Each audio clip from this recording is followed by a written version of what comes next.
Assalamualaikum Bu Ita, selamat siang. Waalaikumsalam, selamat siang Ibu. Oh ya, Bu Ita, katanya hari ini ada yang ingin Ibu bahas bersama saya ya. Tentang apa ya Bu Ita? Ya Bu, apa Ibu punya waktu sebentar Bu? Untuk saat ini insya Allah bisa, silahkan. Betulnya saya itu ingin membahas bagaimana saya bisa lebih inovatif dalam pembelajaran di kelas Bu.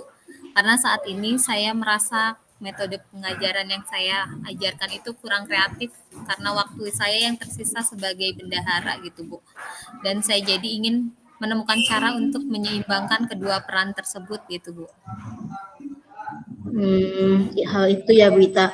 Baik, tapi sebelum kita membahasnya lebih jauh, kira-kira apa yang ingin Ibu Ita capai dengan percakapan atau pembahasan kita hari ini? Ya, saya sih berharap ya Bu, hasil dari pembahasan ini saya akan mendapatkan pencerahan, yaitu agar saya tetap inovatif dalam pembelajaran yang saya lakukan di kelas. Karena hal tersebut juga masih menjadi tanggung jawab saya Bu sebagai guru. Oh, baik. Jadi kalau saya boleh tarik benang merahnya dari tujuan yang ingin Ibu Ita capai adalah bagaimana Ibu Ita bisa menjadi lebih inovatif dalam mengajar meskipun memiliki beban tugas tambahan sebagai bendahara ya di sekolah. Nah, kalau menurut Bu Ita sendiri bagaimana dengan situasi saat ini, kondisi saat ini, apakah dapat mempengaruhi pembelajaran di kelas Bu Ita? Ya, menurut saya sendiri sih iya ya Bu ya. Karena saya juga selain harus mengurus banyak hal tentang keuangan sekolah, selain laporannya, anggarannya, atau administrasinya, saya merasa kehabisan waktu jadinya Bu untuk merancang pembelajaran yang menarik. Akhirnya saya juga cenderung untuk menggunakan metode yang sama dari setiap tahun gitu. Dan akhirnya siswa sendiri, terutama siswa saya itu merasa bosan gitu dengan pembelajaran yang saya ajarkan. Oh, begitu. Baik, saya bisa memahami bahwa memang beban kerja tambahan itu, apalagi sebagai bendahara itu, sangat banyak menyita waktu Bu Ita ya. Terus sampai Bu Ita kehabisan waktu untuk bisa mempersiapkan pembelajaran di kelas ya. Namun, apakah ada faktor lain selain waktu yang juga mempengaruhi kurangnya inovasi dalam pembelajaran Bu Ita? Betulnya sih Bu, memang utamanya karena waktu ya. Tetapi kadang saya juga merasa terbebani secara mental gitu. Setelah menangani urusan administrasi gitu, kadang saya merasa lelah dan juga kurang punya energi untuk berpikir kreatif dalam menyusun pembelajaran yang menarik gitu Bu. Oh iya ya. Jadi selain waktu, beban mental juga menjadi salah satu faktor yang dapat mempengaruhi kreativitas Bu Ita ya dalam mengajar. Lalu apakah ada juga pola atau jadwal khusus yang dapat membuat Bu Ita merasa lebih terbebani di waktu-waktu tertentu gitu? Ya, biasanya sih kalau saat tenggat waktu laporan keuangan tiba ya Bu ya. Kadang kalau misalnya seperti itu, beban kerja saya itu akan semakin meningkat dan disitulah saya merasa pembelajaran saya itu paling sulit dalam melakukan inovasi gitu Bu. Oh, baik.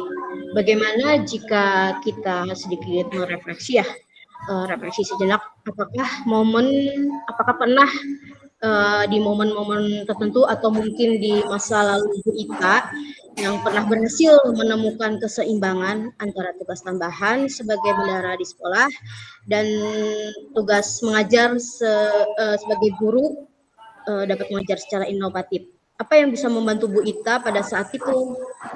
Sebetulnya pernah ya Bu ya. Jadi waktu itu saya juga pernah membagi tugas administrasi menjadi beberapa bagian kecil gitu yang dilaksanakan atau dikerjakan tiap hari. Sehingga waktu itu tidak menumpuk.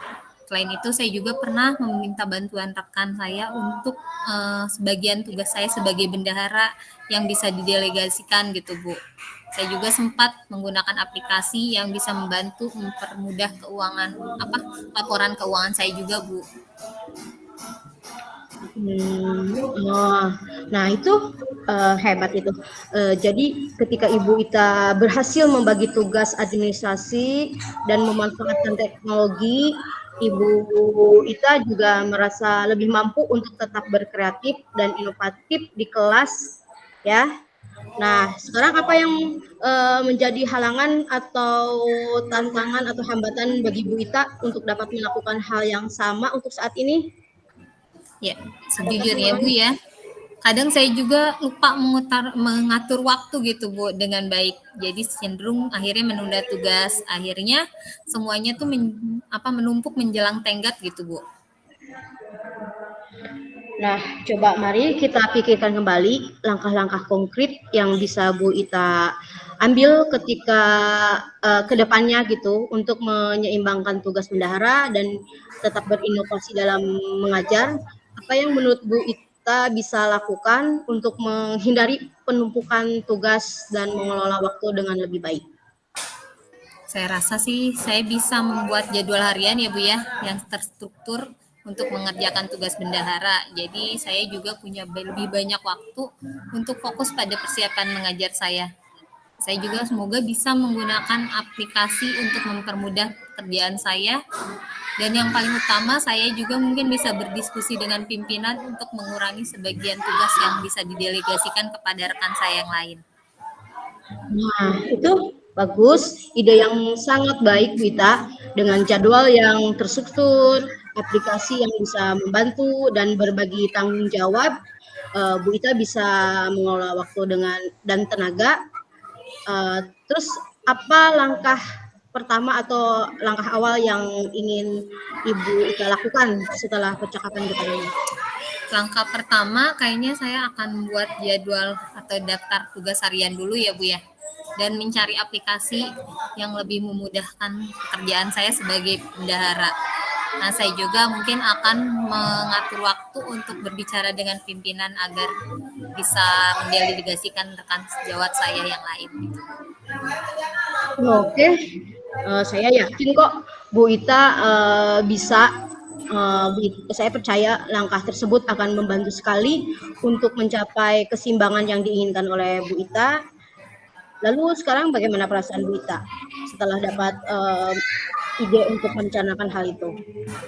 Saya jadi lebih tenang sih Bu dan juga lebih optimis dengan perencanaan yang baik. Semoga saya juga yakin lebih bisa berinovatif dalam mengajar gitu Bu. Oke Bu Ita, bagus. Saya senang mendengarnya. Saya akan mendukung langkah Bu Ita dalam proses ini dan nanti kabar baik dari langkah-langkah yang sudah tepat Ibu Ita ambil itu berkabar ya di dalam proses ini. Ya, baik Ibu. Makasih ya Bu atas bantuan dan waktu yang Ibu berikan untuk saya. Baik Bu Ita, sama-sama senang bisa membantu. Semoga pembicaraan kita ini bermanfaat ya. Kalau gitu, Amin. mungkin pembahasan kita cukup untuk kali ini ya. Ya Ibu, cukup ya Ibu. Saya tutup ya Bu pembicaraan kita kali ini. Assalamualaikum. Waalaikumsalam warahmatullahi wabarakatuh.